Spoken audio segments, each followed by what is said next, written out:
Welcome back, guys. Toxic here again with another druid guide for you. Now this druid guide is gonna be mainly focused around Resto Druids.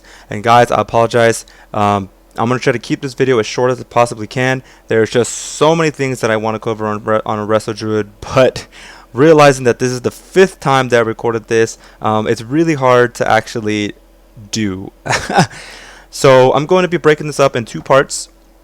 This will be part 1 of part 2. Part 1, I'm basically just going to cover your basic stuff. I'm going to be covering talents, glyphs, gear, stat priority, spells, pots, food, stuff like that. You know, stuff that is important to know for the basics. Part 2 is going to consist of me and an actual raid. I will be showing you guys and explaining how I apply what I talk about in this video in that video. That way you guys can get a, I guess, hands-on experience on what I'm actually doing and not just kind of just throwing it out there and you know, trying to guess it for yourself.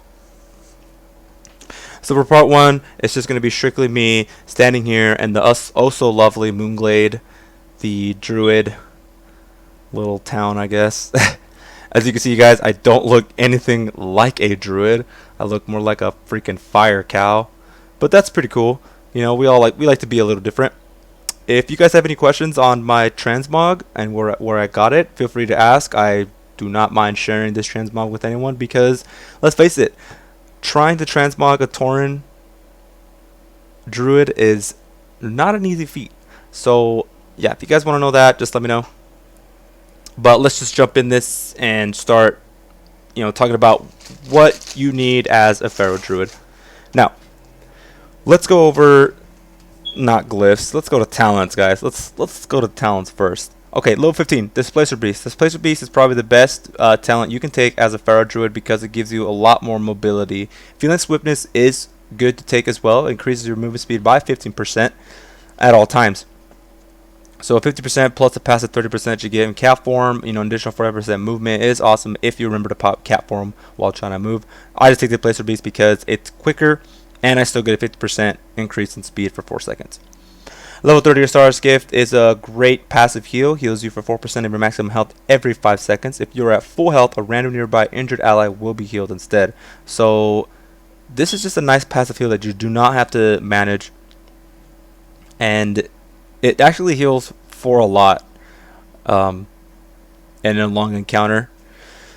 So your stars gets really good to have. Cenarian Ward you can also take if you need to apply it for your tanks, if your tanks are having trouble staying alive, basically. Level 45, I take Typhoon because as a ranged, I want to do some sort of interrupt on things that need to be interrupted. So Typhoon is good for that. Level 60 is going to be where it's up to your playstyle. Your playstyle is going to really determine on what you choose here, either Soul of Forest or Incarnation. Force of Nature I never really mess with because I just feel like it's not as powerful as it is led to be, I should say. So I take Soul of Forest because I just like that it's a passive ability. You know, when you cast Swiftman, it buffs your abilities. It reduces the cast time of Healing Touch by 50%. It increases the healing of your next regrowth, rejuvenation, or wild growth by a certain percentage. Rejuvenation and regrowth by 100, and wild growth by 50%. Now, this will play a huge role in this build that I'm playing. So be mindful of that. Incarnation is an extremely good talent to take as well. If you're having trouble with mana, this one is really good to have because it does reduce the mana cost of your rejuvenation. Not actually sure by how much, but it does reduce it. Also increase all healing by 15% and gives you a bonus armor or increases your armor by 120%. So basically you will take less damage while healing more, which is just really good. It does have a 3-minute cooldown, which is why I prefer Soul of Forest because it's passive and active all the time. So if you're having mana issues, take this. You know, just according to your playstyle, you're going to determine which one you want to take. Level 75, I take Ursul's Vortex because as a ranged player, I do want to throw some sort of CC without actually being, you know, in harm's way. So This one, what it does, it reduces the movement speed of who's ever in it by 50%, and it also pulls back any mobs that are escaping. Basically, it pulls them right back into the vortex, and that debuff continues, so they have 50% reduced speed. So it allows your range to get in there and down those mobs that are getting away. Level 90, I take Nature's Vigil with a 1.5 minute cooldown. This one just does like a multi-strike heal. You know, that's how you think of it. You can think of it as an actual multi-strike heal, but a lesser one. It does 20% for heals, 40% for damage spells. So when you activate this, it does damage the boss, it does damage mobs, but it also heals people for a small amount, you know, depending on how much you're healing. So it's good just for some extra heals and some extra deeps. You're not going to see a huge boost in damage with this, but it is very helpful. Dream Scenarios is also very good. A lot of people will say that it's not, but I'm going to argue that fact because I have taken Dream Scenarios and I have pulled good numbers with it. The Dream Scenarios is good to take if you are really shitty at mana management. Let's just be honest. It does increase wrath damage by 20%, and your wrath spell causes a nearby ally to be healed for 150% of the damage. Now, if your wrath is doing some good damage, I mean that's a lot of healing. With Dream Scenarios, the heal will prioritize your tank almost all the time because your tank is going to be the one taking most of the damage. So be mindful of that. Heart of the Wild used to be good. I used to take Heart of the Wild back in Siege of Orgrimmar. But because they took away the passive increase in your agility, strength, intellect, and stamina, it no longer is viable for me, though the 35% increase in healing is substantial. The cooldown on it makes it not desirable because 6 minutes is a really long time for a cooldown. So you won't really find much use for this that often. I mean, the most you'll be able to use it is maybe 2 times in a fight if you time it right. So Nature's Vigil is a really good one to have for any druid, you know, new druids or more advanced druids. Dream of Scenarios is a little more on the advanced side, so I would not recommend taking this unless you're already, I would say, a veteran player with your druid. Level 100, Moment of Clarity, Germination, or Rapid Regrowth. Germination is probably the best one out of the 3 just because you can apply 2 rejuvenations to 1 target, and it also increases rejuvenation by 3 seconds. So you could drop 2 rejuvenations on 1 target, which is just a lot of hot healing, and it's good for any druid build. If I had better mana management, or I guess it's to say more spirit, I would actually take Rampant Regrowth because Rampant Regrowth can actually turn out to be more powerful than Germination because it increases your swiftness by 20%. So using that with Soul of the Forest is just insane because you get Soul of the Forest proc with your Swiftman, and Rampant Regrowth, or Rampant Growth I should say, takes that 15-second cooldown and completely wipes it. So you don't even have a cooldown anymore, so you can use as many times as you want, and it has a 20% increase, which, you know, paired with this every 10 seconds, it's just an insane amount of healing, especially with this. Just be wary not to cast it on people that aren't low just to get this proc, because you will be wasting mana. Even just by taking this, you'll be wasting a lot more mana. But you can essentially do a lot of healing if you pair up some of your spells well, which I will be showing you guys, like I said, in part 2 of this video. Oh, sorry, something was on my mic there. Moment of Clarity just increases the duration of Moment of Clarity proc by 7 seconds instead of just 1 cast. So instead of just doing 1 free regrowth, you'll get 7 seconds to cast it. So depending on how much haste you have, you can cast it a lot of times. You can continuously cast it for 7 seconds. As long, you know, it has for me a 1.26 second cast time. So I can cast it maybe 5 times, if that. Yeah, am I doing math right? I don't know. You guys do the math. 4 or 5 times, whatever, I can cast regrowth, and that will crit most of the time. Moving forward, let's go over glyphs. Now, the glyphs I take are a little different, and I built a little different than most druids. But this specific build works for me, and I've used it throughout all of Pandaria, all of Blackrock Foundry, all of Highmaw, and I currently still use it in Blackrock Foundry because it's just my playstyle, and I'm just really used to it, and I'm most comfortable with this. So I know how to manage my abilities better. So even though these glyphs might not be for you guys, maybe you guys could try them out and you guys will like them. I tried them once and I just love these. Glyph of Blooming is my most important glyph. It increases the life bloom of the blooming effect of your life bloom by 50%. So for this, you want your life bloom to fall off. I know if you don't take this, it has your life bloom has a higher, it lasts longer, but this one reduces its cast time by or duration by 5 seconds, and it doesn't get refreshed by any of your other spells. But it does have a 50% increase in your bloom effect. So for this one, you do want this to fall off your tank every time. But be mindful that as soon as it falls off, you want to reapply it instantly. So just be mindful of that. You have to manage it a little better. Glyph of Wild Growth, it targets an additional person, but it does have a 2-second increase in the cooldown.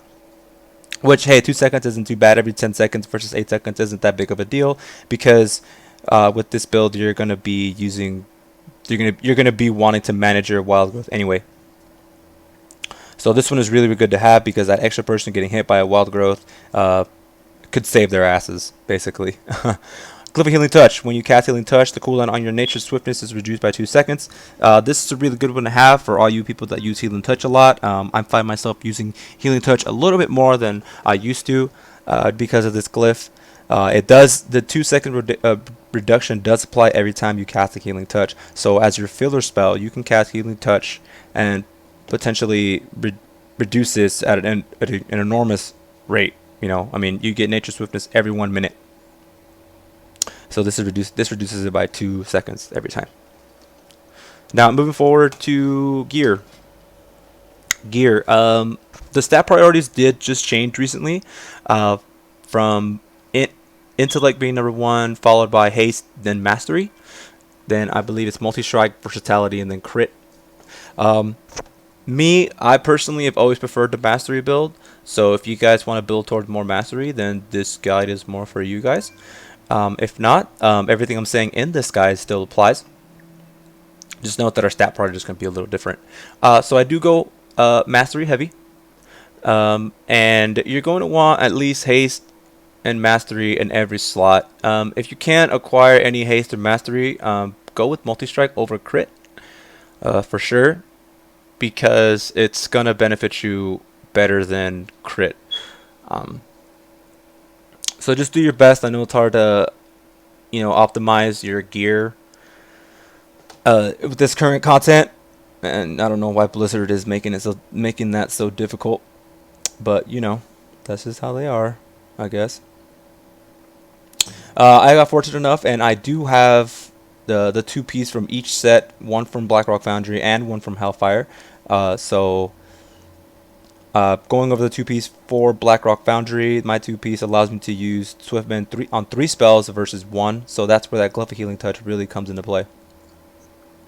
The 2-piece for my Hellfire set goes with my Glyph of Blooming glyph, which gives it a 30% chance to bloom while it's ticking, basically. So as it's ticking, it has a 30% chance to bloom. But the cool thing about that is if it blooms anytime within those 10 seconds that your life bloom is ticking, it won't make your life bloom fall off. So essentially, you can get, by chance, a bloom every second, and it'll increase it by 50%. So then your whole life bloom will heal for 50% extra during the duration and when it expires. So that's just going to be a lot of healing, guys. A lot of healings with that glyph. You just got to manage it better. Enchants, I go all mastery, 75 mastery in my neck, 50 mastery in both my rings, and 50 mastery in any of my gem slots. If you go most haste heavy, obviously you're going to replace those enchanted gems with haste, so that's up to you guys. My weapon has Mark of the Shadow Moon. It is a 500 spirit proc enchant. If you're having trouble with mana, I suggest you go with that one. But if your mana management is good and you're not too worried about it, depending on what build you're going for, if you're going haste, go for Mark of the War Song. Mark of the War Song increases your haste by 1,000, diminishing by 10% every 2 seconds. Or if you're going all mastery like myself, you go Mark of the Bleeding Hollow, which enchants your weapons to sometimes increase mastery by 500%. So that's just really good. I'm actually going to switch this here starting tomorrow for raid. So Now going over all that stuff, let's move on to some pots and some food. Obviously, you're going to want your Great Adrenaline Intellect Flask, increase intellect by 250 for an hour, and you're going to want your Intellect Augment Room, which increases intellect by 50 for an hour. So you get 300 extra intellect just on these alone. Food-wise, if you're going for haste, I don't remember what the haste food is called. I apologize, but there is a 125 version of it. Mastery, you're going to want to take Sleeper Sushi. It increases your mastery by 125 for 1 hour. Now you could just take the feast and it gives you 100, I believe. But I always find it useful just to get that extra 25 in there. It does help. It's not a significant difference, but it does help, guys. So be sure to take the 125 any chance that you can, because it does help. And anything that helps is better than something that doesn't help. You know what I'm saying? Okay, let's move on. Let's go over some spells that we have here. We got Wild Growth, we got Wild Mushroom, Life Bloom, Regrowth, Swift Mend, Genesis, Rejuvenation, and Tranquility, and Healing Touch. So I'll go over these really quick for you guys and see what they do. Wild Growth obviously targets 500 allies, and it places a hot on them for 21,000 over 7 seconds. Wild Mushroom, it's just your ground AoE that just sits there for 30 seconds. And you can move it accordingly if you take Glyphs of Spreading Mushroom. I should have mentioned that you should take this spell no matter what kind of Jew you are, because having the mobility on your mushroom is just fantastic. If your tanks are moving the boss out of proper location and you need to throw something down to say, hey man, I need to freaking heal you, so just drop that mushroom down. Regrowth is just a quick heal. Quick heal that just does a ton of healing, instant heal. Rejuvenation is going to be your main hot. Life Bloom, you're going to want to keep it on a tank at all times. Tranquility, you're going to want to use it on a big damage phase. And Swift Mend, you're going to want to use it whenever you have Wild Growth on cooldown, just like that, to get the boost. Now be mindful, you don't want to use this. I mean, you can use this at separate times. But try to be conservative with this, but at the same time try to use as often as you can, because this is going to burn a lot of your mana really fast, but it's also going to contribute to a lot of your healing. Nature Swiftness just gives you a free 3 cast of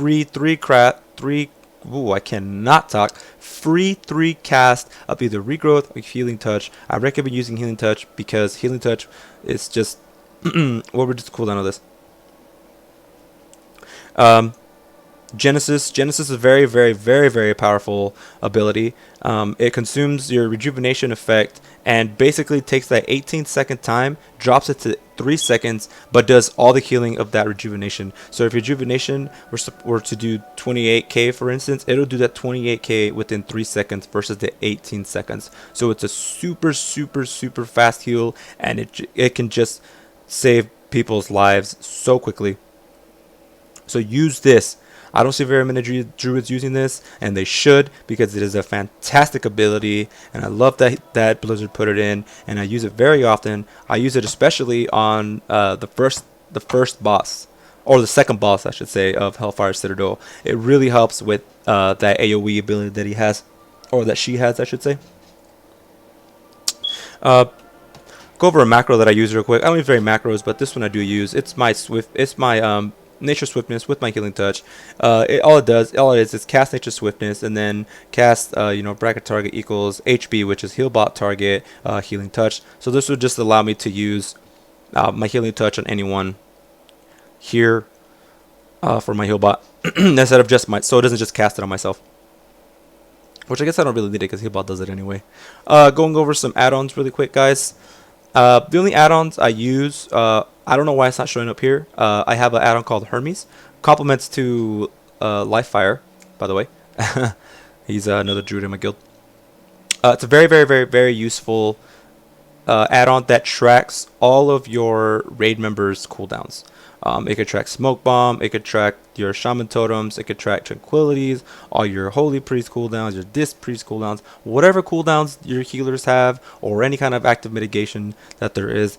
Hermes will track it, and it'll tell you who has it, and it tells you how many of it you have. It'll tell you whose is on cooldown, when that'll be off cooldown, Great add-on to have, guys. I suggest if you're a healer, you honestly get this. It's called Hermes. It's spelled Hermes.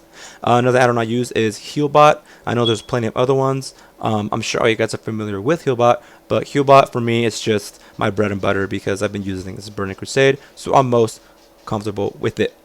You guys can use all the other ones according to your liking, so feel free to do so. 2 more spells to cover here before I actually take off, guys. Iron Bark.